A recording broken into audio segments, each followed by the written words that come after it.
It's Ian Campbell here with Caroline Chaverot, the Lavaredo Ultra Trail champion of 2015. And congratulations, Caroline. Thank you. You had a fantastic race.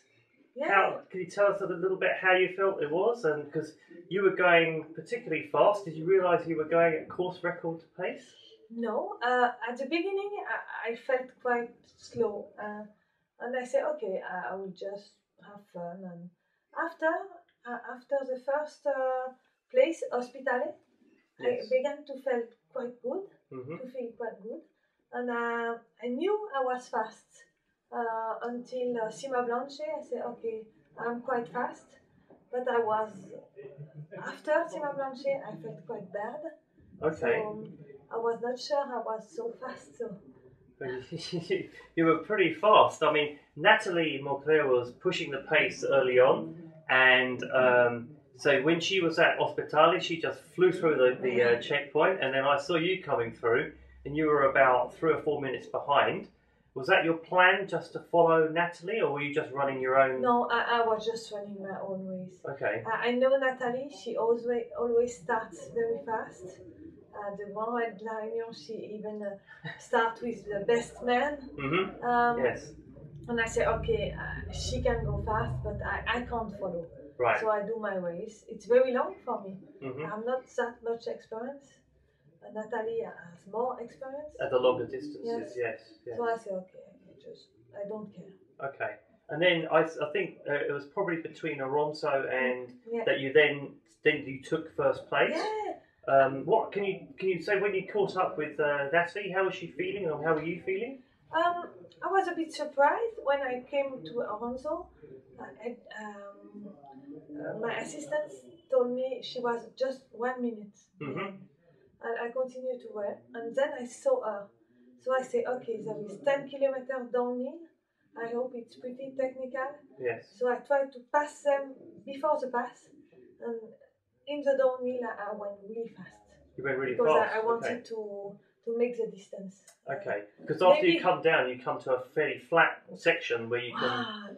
This was my first time. I didn't feel so good. Okay. Because it was very flat. For 6 kilometers. That's right, yes. Yeah. And my legs began to be really hot. Okay. And after, they were uphill, and I felt very slow.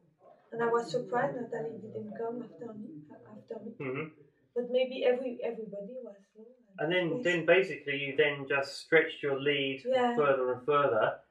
At what point in the race did you realise that you were running at a faster record than the actual, faster than the course record? And was that on your mind at all? Or? No, it was a bit strange because in this very long uphill in Val Trevenance, I felt really bad. I wanted to vomit, my head was turning.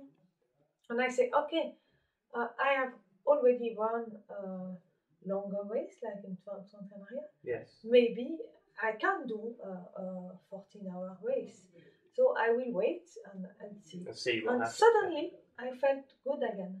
Okay. And no reason for that. And after I was really happy because in the downhill my legs were good. Right. I was a bit afraid because I was afraid that my legs wouldn't be that good in the technical downhill of the end of the race. And I felt really good. So I said, I'm fast in this downhill. Yes, and you were really going you looked very smooth when you were running. And then, what was it? Just describe the feeling coming into Cortina. I wanted to cry. Okay. I was so exhausted. And I thought we would come direct to Cortina. But we did a big circle around Cortina. I couldn't see the end. And I was really tired, and then I say, okay, I have won. It's great. I had a good time. I was really, really happy, and everybody cheering me. That was great. It looked fantastic coming down the finish line, and you looked like you were enjoying it a lot. Yeah, I was very happy. And the fans were wishing you very well. It was superb. Italian people are great. They are very good here, actually. They really are superb in welcoming you and and saying congratulations. And they understand ultra trail runners as well, and Yeah. it's so. The actual course, Lavaredo, how would you rate it compared to, say, like Transgran Canaria? There is also a lot of tracks, quite boring tracks. Okay. But they are also technical, and I like the fact that technical is at the end. Right. The end is gorgeous. So even if you are tired, you don't feel too tired because it's so. You have spectacular so scenery to enjoy. Exactly. And the paths are really fun. And no, I like this course. I was really surprised because I was not sure I would like it that much, but I really liked the course. And you were telling me a little bit earlier that you ran a lot of the course before, just literally the day before and the days before. Yeah, I had to work until Tuesday noon. Okay. So we traveled Tuesday, and I was a bit frustrated not to know the course, not to know. So you knew nothing about the course at all. Okay. So I decided to run on the course. Okay. And I ran on the wrong path. But anyway, and I ran a little bit too much, and I was worried I wouldn't be in good shape. But you were in superb shape. Yeah. So what do you have for the rest of the year? What's your next target? In 3 weeks there is a Lavaredo Ultra Trail.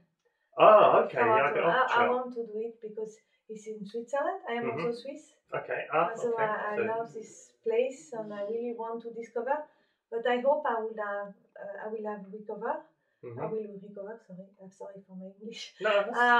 And because it's a hard course also, very steep and.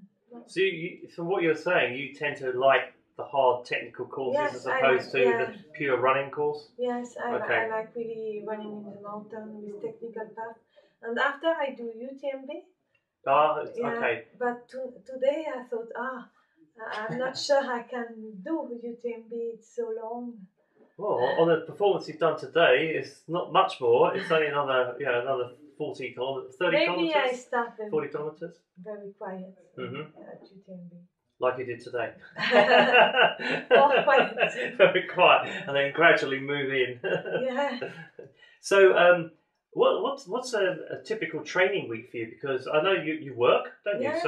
So how do you fit in your training to accomplish something like this? It's complicated because I work. I have 3 children. They are pretty young. I want to spend time with them.